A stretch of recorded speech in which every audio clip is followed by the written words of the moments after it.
Bienvenidos a todos, yo soy Rachel Campos Duffy. Lo que viene, el mundo llora por su santidad el Papa Francisco, quien falleció justo un día después de hablar en público el domingo de Pascua. Su legado como Papa y quién podría ser su sucesor. Además, los demócratas realizan un field trip a El Salvador, mientras defienden a los criminales inmigrantes ilegales más que a los americanos. El drama sobre la deportación del Father of the Year de Maryland se desarrolla a continuación. La mujer más valiente de América Latina, María Corina Machado, es nombrada como una de las 100 personas más influyentes del año por Time Magazine y reacciona a la promesa de Donald Trump de luchar por la libertad de Venezuela. Fox Noticias empieza ahora.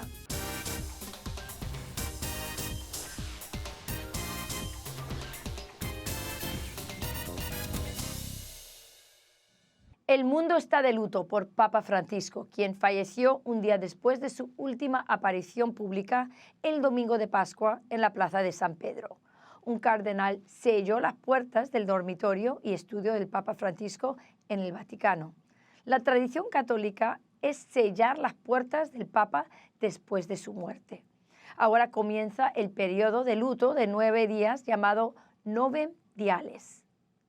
We can never choreograph the way we die. We're in the Lord's hands. If you could, this wasn't a bad way, because the day after Easter, when the joy of the resurrection of Jesus is still ringing in our ears, strengthens our faith in the resurrection. It strengthens our faith in the Passover, as our Jewish brothers and sisters will say, that he's only passing over from this life to the fullness of life. El vicepresidente J.D. Vance fue uno de los últimos visitantes del Papa. Se reunieron brevemente el domingo para intercambiar saludos de Pascua en una de las salas de recepción del Hotel del Vaticano. Vance lamentó la pérdida y publicó en X, cito, «Mi corazón está con los millones de cristianos en todo el mundo que lo amaban». Dijo que le alegró verlo, aunque obviamente estaba muy enfermo. Vance terminó la publicación diciendo que Dios le dé descanso eterno. El presidente Trump también expresó su tristeza por la pérdida del Papa Francisco y habló sobre el legado que deja el Papa. He's a very good man who loved the world, and he especially loved people that were having a hard time, and that's good with me. El Papa Francisco fue el primer Papa de América Latina.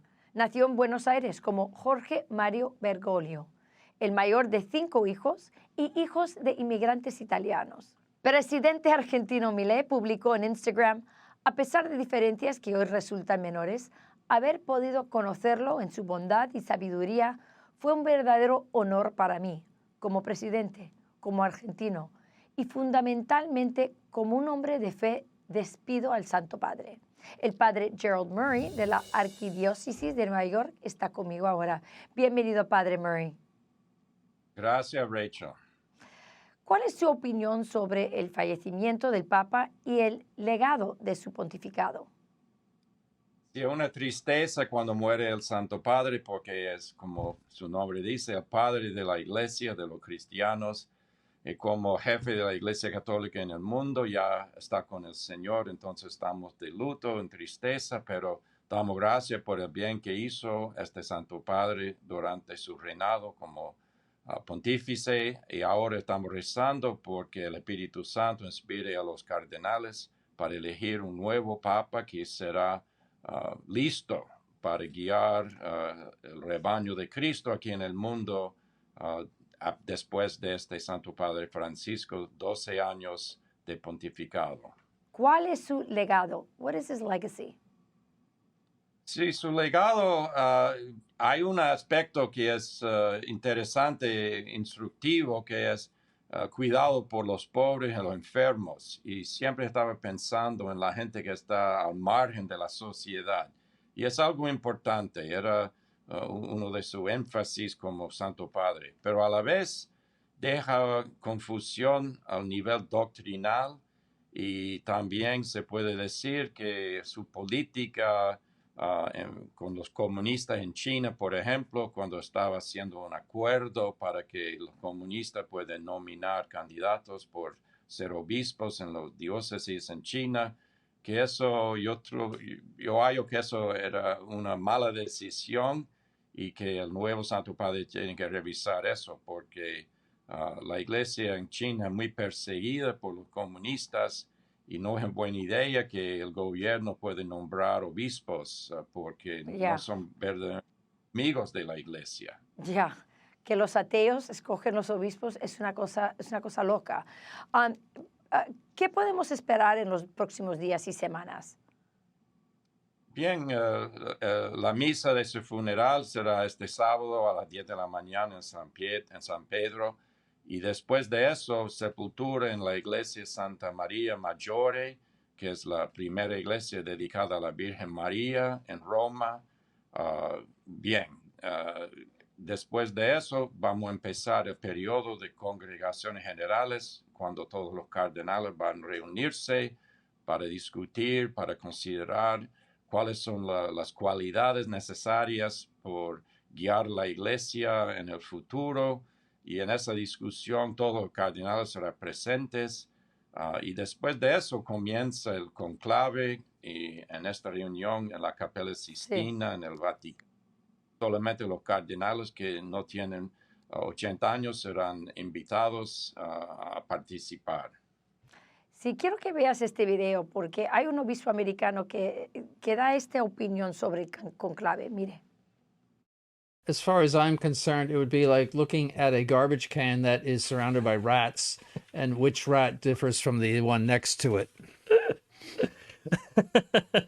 Brown or gray, you know, how do you distinguish between rats? So that, you know, I have no interest in it. They're going to be the same. He has packed and stacked, might be a better word, that conclave. They're going to produce a monster and it'll be all the same.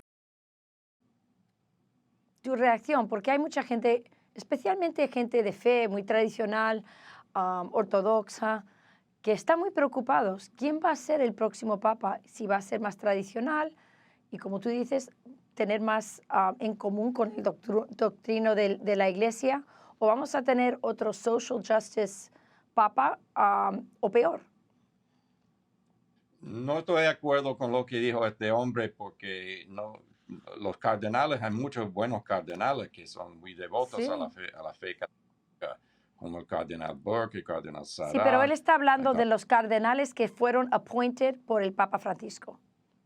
Sí, pero durante su es una pontificado. cosa interesante. Algunos que son muy de acuerdo con Papa Francisco, para otros no sabemos qué piensan porque son gente que nadie conoce verdaderamente Sí. sus pensamientos. ¿Verdad? Y a la vez juntos van a considerar que la iglesia es la iglesia de Cristo, entonces no es una asociación política, entonces tienen que pensar cuáles son las necesidades de la iglesia y yo estoy convencido que van a elegir un cardenal que será más tradicional, que va a respetar la doctrina y no ver la iglesia como en primer lugar implicado en lo que es la política, inmigración, ambiente y todo eso. No, predicar el evangelio, administrar los sacramentos, guiar el rebaño en el sentido de la salvación y no de las Sí. preocupaciones mundiales. Sí, y dar voz y apoyo a todos los cristianos que están perseguidos aquí en los Estados Unidos y también en China, en África y en el Medio Oeste. Nicaragua Venezuela. También, absolutamente. Reverendo Gerald Murray, muchas gracias por estar aquí con nosotros. Esperamos hablar con usted muchas veces en las semanas que vienen. Gracias, Rachel. Trump está atacando al dictador Nicolás Maduro con sanciones por las elecciones que robó del partido de oposición de Venezuela. La mujer más valiente de toda Latinoamérica, María Corina Machado, se une para discutir al regresar. Y además pueden ver nuestro programa de lunes a viernes por nuestra página web noticias.fox.com y nuestro canal de YouTube a las 4 de la tarde y también por Fox Nation a las 5 de la tarde. No se lo pierdan.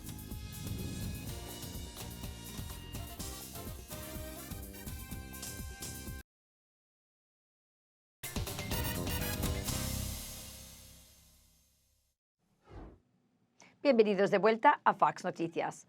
El dictador venezolano Nicolás Maduro sabe quién es más macho que él, nuestro presidente Donald Trump. Trump está atacando al dictador con consecuencias por las elecciones que robó del partido de oposición de Venezuela.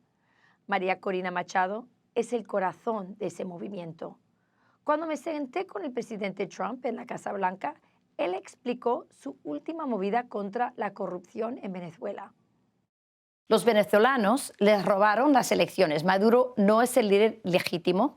La oposición ganó por mucho. ¿Cuál es el plan para manejar esta situación? Well, we just did secondary sanctions, as you know. You saw that, tariffs in a way. Yes. But secondary sanctions on the oil. And basically anybody taking oil from Venezuela is not allowed to, in any way, shape, or form, come into the United States and deal with the United States and trade. And I never saw boats go so quickly out of a harbor. So we'll see. And we're looking at Venezuela very, very carefully. Okay. And that election was rigged, there's no question. Sin duda. Tampoco hay duda del compromiso continuo de María Corina Machado con su causa. Y el mundo está tomando nota. La revista Time la nombró una de las 100 personas más influyentes del año. El secretario de Estado, Marco Rubio, le dedicó un mensaje en la revista. En parte dice, cito, la dama de hierro venezolana es la personificación de la resiliencia, la tenacidad y el patriotismo, inquebrantable ante desafíos. María Corina nunca se ha rendido en su misión de luchar por una Venezuela libre, justa y democrática. Esta mujer inspiradora, María Corina Machado, está conmigo ahora. María, bienvenida de nuevo a Fox Noticias. Muchísimas gracias, Rachel, y gracias por estar tú siempre tan cerca de la causa por la libertad de Venezuela. Pues escuchaste mi pregunta al presidente sobre Venezuela. ¿Cuál es tu opinión o tu reacción al respecto? El presidente Trump ha enviado un mensaje clarísimo a Nicolás Maduro y a su sistema criminal. Y esto ha cambiado de forma muy importante la situación en Venezuela. Las cosas hoy se están acelerando porque Maduro y su régimen, que efectivamente es un sistema criminal, como lo ha declarado la administración Trump, como lo ha demostrado por sus vínculos con el narcotráfico, con las redes del crimen organizado como el Tren de Aragua, con Irán, con China, con Rusia, con Hezbollah, ha enviado un mensaje claro en el sentido de que ya Maduro no va a poder seguir operando con impunidad, es decir, metiendo gente presa, torturando, persiguiendo, se roba una elección, trafican drogas, se alían con los enemigos de Occidente y no pasaba nada, sentían que eran absolutamente impunes. Esto ha cambiado y esto ha generado, obviamente, unas reacciones a lo interno de la estructura criminal del régimen de Maduro que empiezan a crear tensiones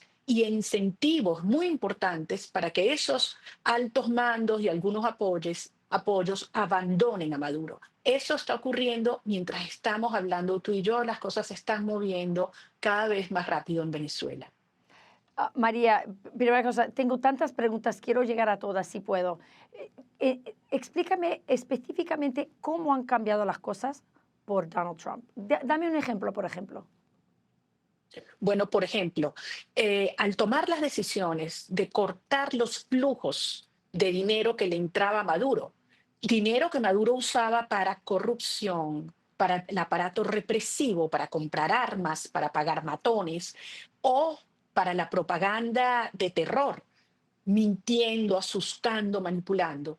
En la medida que le empiezas a cerrar esos flujos de efectivo, entonces el régimen empieza a entrar en tensión y a fracturarse. Cuando toma las decisiones sobre las licencias y la que hacía referencia el presidente Trump de las sanciones secundarias, le está diciendo al mundo entero, Maduro es un sistema criminal que busca desestabilizar América Latina y Estados Unidos y no deben haber flujos de fondos que financien este sistema criminal. Esto ha sido una señal fundamental. Entonces, estás hablando del petróleo venezolano, ¿no? Del petróleo, sin duda, pero también Cuando tú tienes un abordaje desde la perspectiva del law enforcement, ¿qué es lo que conviene? Hay que aplicar la ley frente a un sistema criminal. Sí. Entonces, hay todo un conjunto de acciones que se activan para también bloquear el financiamiento que viene, por ejemplo, por el tráfico de drogas, Sí, por sí, el circuito del oro y la explotación minera, sí. por las redes de prostitución infantil, del tráfico de personas y cantidades de operaciones oscuras que ocurren desde Venezuela. Entonces, esto empieza a cerrar, Rachel, y es muy importante el financiamiento Sí. criminal al régimen y entramos en una nueva etapa. Entonces, sí o no, ¿deberían los americanos y otros países, pero hablamos de los americanos, comprar petróleo venezolano, sí o no? Hoy no, Ok, absolutamente no, porque ese es un dinero que va para la corrupción, para la represión y para la persecución. ok. Yo le pregunté al presidente Trump sobre la interferencia electoral de los Estados Unidos en las elecciones en América Latina. Miremos. Hablando de integridad electoral, muchos latinoamericanos están preocupados de que los Estados Unidos haya interferido en sus elecciones en Latinoamérica a través de USAID. Afortunadamente, tú bien sabes que usted cerró esa operación. ¿Se compromete a exponer públicamente la interferencia electoral por parte de nuestro gobierno a través de los NGOs financiado por nuestro gobierno? Well, I love this question, and I'm proud that you have the courage to ask it. And the answer is yes, we are going to do a lot having to do with elections. You need strong borders and you need good elections or you don't have a country. Those two things. And then you need other things like a free press. But you need those two things to start off with. That's right. And we're going to do that. And USAID was a disaster. The money was given away by the tens of billions, by the hundreds of billions of dollars. And it was given away by a corrupt U.S. government and people that work for the U.S. government. And yeah, we're looking at that very strongly. Su opinión. Bueno, en primer lugar, el cinismo de algunos actores en América Latina de hablar de interferencia electoral cuando es precisamente regímenes como el de Maduro que se han dedicado a desestabilizar las democracias en América Latina, enviando agentes cubanos, entre otros, que sí han estado recorriendo país tras país, debilitando el sistema electoral, interviniendo en las propagandas, persiguiendo. Ahí es donde ha estado la interferencia, el fraude que Maduro ha cometido en los procesos electorales en Venezuela, que ha exportado a otros países. Acabamos de ver el caso, por ejemplo, en Ecuador, donde se logró que existiera transparencia en el proceso electoral y no se diera un fraude como ha ocurrido en el pasado. Sí. De modo que quien ha cometido fraude ha sido estos sectores aliados a Maduro en distintos países de América Latina.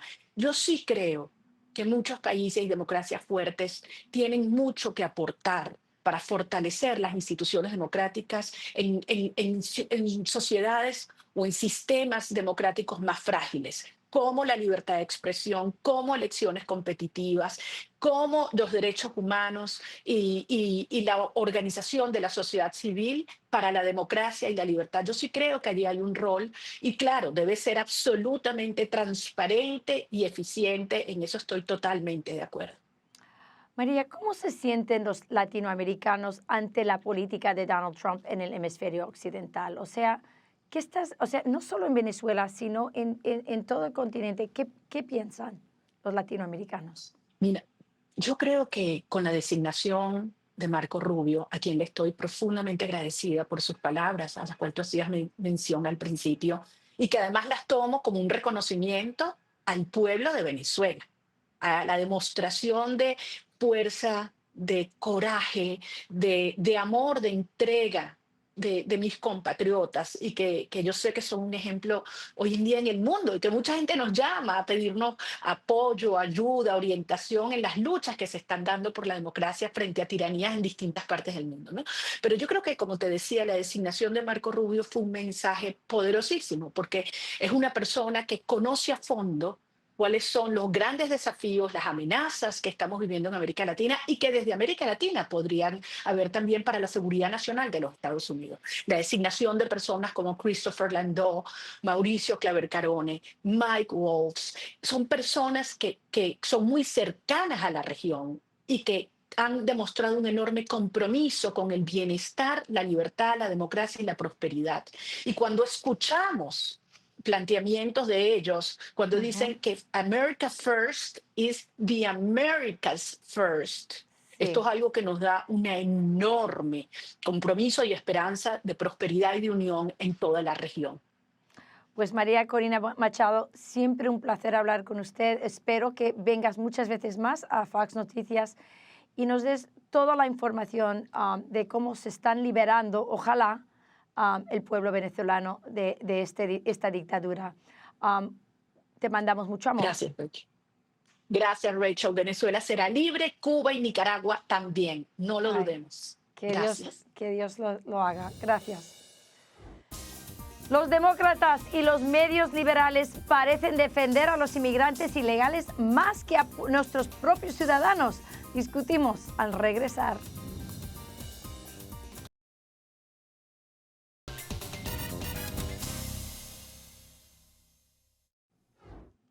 Bienvenidos de vuelta a Fox Noticias. Los demócratas odian tanto al presidente Donald Trump que están defendiendo a un peligroso miembro de la pandilla MS-13. 4 demócratas más en el Congreso están haciendo un viaje a El Salvador para exigir la liberación de Kilmar Abrego García. After a long day, we have arrived in El Salvador. I am here with several of my colleagues to demand that Donald Trump release Kilmar Abrego Garcia, union member, Maryland man who was wrongfully detained and deported. We are here to release Kilmar Abrego Garcia. We're also here to make a statement that this cannot be allowed and isn't allowed in our country. This is a massive due process crisis in our country. Due process, dicen, debido proceso para un inmigrante ilegal que es parte de MS-13 y que incluso fue acusado 2 veces de golpear a su esposa. I know this is a sensitive question, but I have to ask it. You did take out a temporary order of protection against your husband in 2021. Were you in fear of your husband?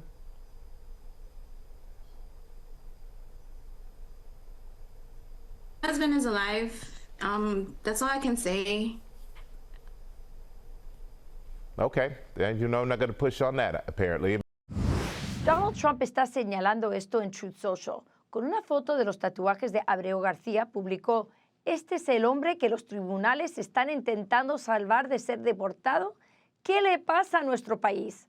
Le pregunté al presidente sobre el caso la semana pasada en nuestra exclusiva de Fox Noticias. Todavía hay preguntas sobre el ilegal que vivió en Maryland. ¿Sí o no? ¿Será retornado a los Estados Unidos? As you know, the Supreme Court, after we get out all of the fake news from CNN and all these other people, we won that case 9-0. And basically, that's really a decision that will be made by the government of El Salvador, because that's where, I assume that's the one you're talking about. Yes, he's from El Salvador. Staying there, and he's from El Salvador. So that's a decision up to El Salvador. Okay. But it's interesting because we won that decision 9-0 in the Supreme Court. And if you listen to the news, you wouldn't know that. Right. You would really have no idea. Fair enough. So it's up to El Salvador. Okay. La secretaria de la prensa de la Casa Blanca recientemente criticó a los demócratas por hacer una burla de los millones de personas que vinieron a este país legalmente. He is an illegal alien, a foreign terrorist, and a criminal MS-13 gang member who violated our country's laws by coming here in the first place. And shame on Senator Chris Van Hollen and the entire Democrat Party, who wasted Easter Sunday going on every television show in the country to advocate for the return of an illegal criminal gang member. Not only is it a slap in the face to the American citizens whose lives have been put in danger, or in many cases lost at the hands of these illegal alien criminal gang members, but it's also a slap in the face to the millions of legal immigrants who came to our country the right way, waited their turn, and paid their dues. We have a legal immigration system for a reason. The president is going to continue to uphold that. Y lo que hace esto peor es que los contribuyentes están pagando por esta farsa. Who did pay for this trip? This was an officially cleared, congressional trip, cleared on a bipartisan basis. Yes, like every other trip. Van Hollen está caminando por D.C. con un nuevo título, senador de El Salvador. Y está orgulloso de eso. Incluso los que solían ser asesores de Obama quieren que cada demócrata sea más como senador El Salvador. Deep breath. Gonna try not to scream about all of this, but just I'm gonna scream about it. Okay, good. Right now. Good. Yes. Thank you, because I can't anymore. My head's gonna pop off my body. I'm so pulsing with rage right now over this thing. It's like, if we are not willing to stand up here, then I don't know what we are fighting for or what we stand for or who we are. That's a lot of beta. ¿Saben los demócratas a quién están defendiendo? Un miembro criminal de MS-13. Olvidemos de todo eso, dice el senador El Salvador. Can you say with absolute certainty that he is not, nor has he ever been a member of the MS-13 gang? And did you ask him point blank? Well, Dana, what Donald Trump is trying to do here is change the subject. Since you were the one person to have met with him, and since this is a thing, you say on social media, it's what we hear from Donald Trump and Republicans every day, all day long, you didn't ask him? I didn't ask him that because I know what his answer is. What he told me was he was sad, traumatized that he was being in prison because he has committed no crimes. And that goes to the heart of this issue because he's being denied his due process rights. Increíble. Van Hollen, el senador Van Hollen, pasó media hora con Obrego García y nunca pensó en preguntar, oye, esos tatuajes en tus nudillos no son de MS-13, ¿verdad? Interesante. De acuerdo con el zar de la frontera, Tom Homan, los tatuajes lo dicen todo. I talked to an MS-13 expert today who also showed me pictures of his hand where he says absolutely the tattoo on one of his hands was absolutely an MS-13 gang tattoo, nothing questionable about it. 2 judges said he's an MS-13 member. ICE says he's an MS-13 member. Intelligence community says he's an MS-13 member. El Salvador says he's an MS-13 member. I can't believe these people really believe what they're saying.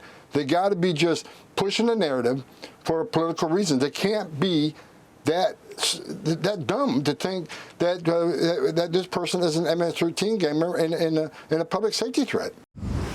The Angel Mom, Patty Morin, cuya hija Rachel fue asesinada por un inmigrante ilegal, no tiene miedo de hacer las preguntas difíciles a los demócratas y a los medios. Why are we not protecting the American citizens? It's just common sense. Why are we not protecting our children? To have a senator from Maryland who didn't even acknowledge or barely acknowledged my daughter and the brutal death that she endured, leaving her 5 children without a mother and now a grandbaby without a grandmother, so that he can use my taxpayer money to fly to El Salvador to bring back someone that's not even an American citizen. Why does that person have more right than I do, or my daughter, or my grandchildren? ¿Por qué no estamos protegiendo a nuestros ciudadanos y a nuestros niños? Una pregunta poderosa en lo que los demócratas necesitan pensar.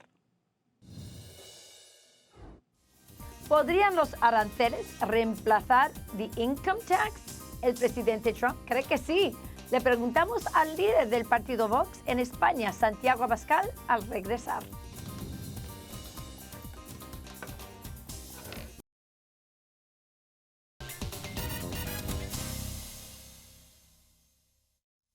¿Los aranceles van a reemplazar el income tax o los impuestos sobre la renta? You know, you're the only one that's asked me that. Oh, I deal with all these big financial geniuses. Nobody ever. There is a chance that the money from tariffs could be so great that it would replace. You know, in the old days, about 1870 to 1913, the tariffs were the only form of money. And that's when our nation was relatively the richest. We were the richest. Bienvenidos de vuelta a Fox Noticias. El presidente Donald Trump le explica en exclusiva a Fox Noticias que las tarifas podrían reemplazar el income tax. Y Trump ahora promete que los Estados Unidos llegará a un acuerdo comercial con la Unión Europea. Mi próximo invitado es el presidente del Patriots Party de Europa y líder del partido Vox en España, Santiago Abascal. Muchas gracias por estar aquí con nosotros. Muchas gracias a vosotros. Es un placer poder contestar a vuestras preguntas. Como puede ver, a Trump le gustan mucho los aranceles y no solo como herramienta de negociación, sino parece que él quiere que esto reemplace los income tax. Ayúdenos a entender cómo Europa está dirigiendo a la política económica de Trump.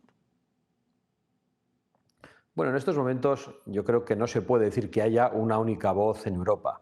Hay unas élites burocráticas, hay un bipartidismo europeo de socialistas y de derecha cobarde que están reaccionando con extraordinaria virulencia frente a un aliado como es Estados Unidos y frente a la posición que tiene con las tarifas y con los aranceles, pero después hay otras posiciones dentro de la Unión Europea, dentro de Europa, como por ejemplo la de Giorgia Meloni o la de Viktor Orbán o la que podemos representar nosotros mismos, que creemos que tenemos que negociar con un aliado como Estados Unidos. Y cuando escuchamos hablar a un político, como lo hacía Donald Trump en esa entrevista, de poder tomar medidas que finalmente le sirvan para reducir los impuestos a su propio pueblo, incluso para eliminar el impuesto de la renta, pues entendemos que esto es alguien que cualquier ciudadano, prácticamente en cualquier estado, aunque se disfrace de socialista, lo ve con alegría y lo ve con ilusión. Y eso es lo que no quieren escuchar muchos políticos europeos, que están encantados con unos impuestos elevados, que están encantados con el control de la sociedad y que están desarrollando políticas que destruyen nuestra economía con el Pacto Verde, que destruyen nuestras libertades con el control de las redes sociales o con la aplicación de la Agenda 2030 y que destruyen la democracia con la persecución de líderes opositores, como está ocurriendo actualmente tanto en Francia como en Rumanía y en otros sitios de Europa. Por lo tanto, la posición de Europa es una posición diversa en función de quienes la representemos.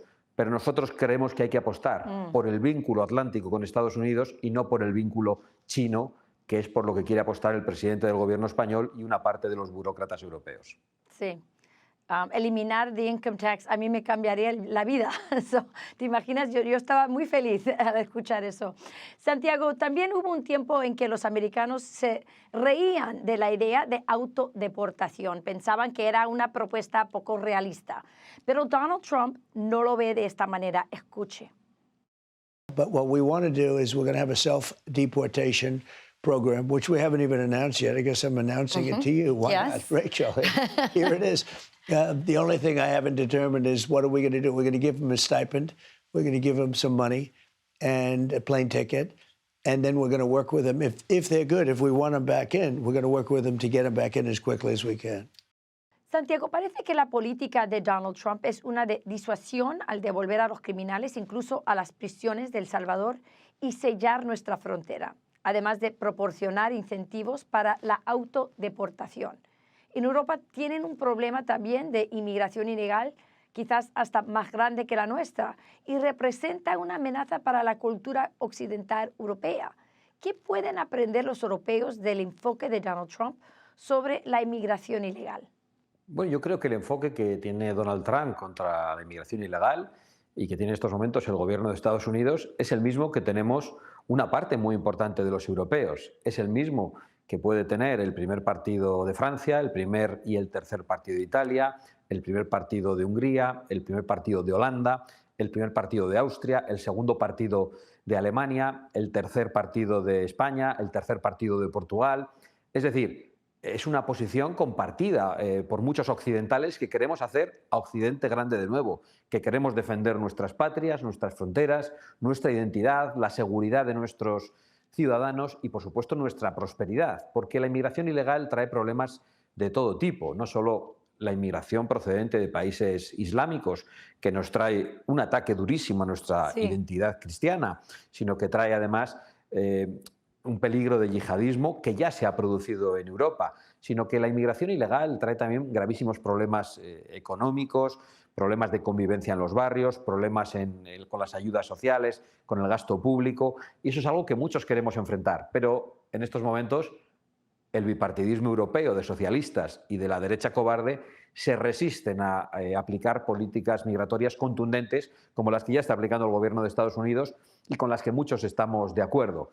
Podrán existir matices, pero creemos que un político tiene el deber de defender a sus nacionales, tiene el deber de proteger las fronteras de su patria, porque son como las paredes de nuestra casa, las paredes de nuestro hogar, que guardan todo aquello que queremos. Estas políticas no se hacen por odio al de fuera, se hacen por amor a los de dentro y para cumplir con la principal obligación que tenemos los políticos, que es defender en primer lugar los intereses nacionales.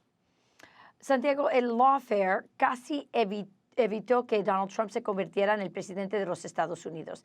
En Europa también estamos viendo un uso preocupante del lawfare, en este caso para evitar que Marine Le Pen se postule para la presidencia de Francia. ¿Cuál es tu opinión en esta situación?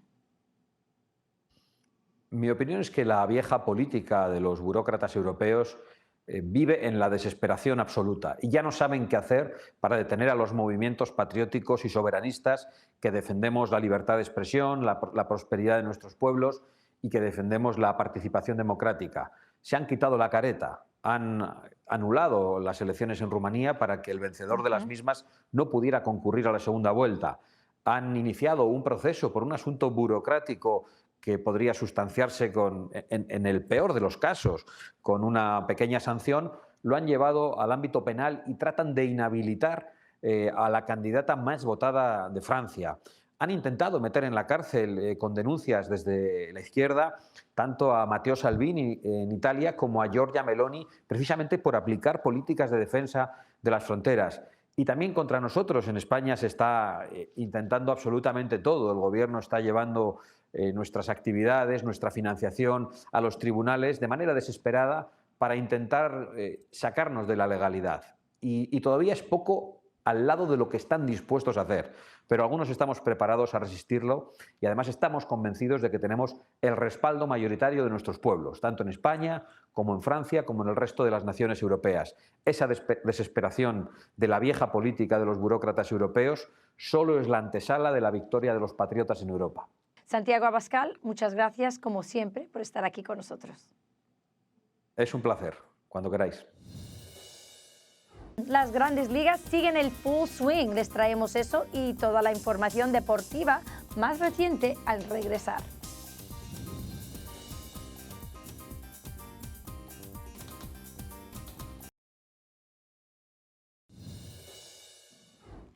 Bienvenidos de vuelta a Fox Noticias. Los Boston Red Sox consiguen una victoria muy importante. Pasamos con nuestro equipo de Fox Deportes para esos detalles y mucho más. Les saludamos de nueva cuenta Eric Fisher y Majo Montemayor para seguir revisando la mejor información en el mundo del deporte. En la Premier League, Nottingham Forest le pega a domicilio 2-1 al Tottenham y pone pareja la lucha por puestos europeos. Los de Nottingham se mantienen en tercer puesto con 60 puntos, diferencia solo de 3 unidades con el séptimo lugar de la competencia. La Serie A tomó la decisión de posponer los 4 partidos programados para este lunes debido al fallecimiento del Papa Francisco en forma de guardar luto. Todos los juegos serán disputados este miércoles 23 de abril a la misma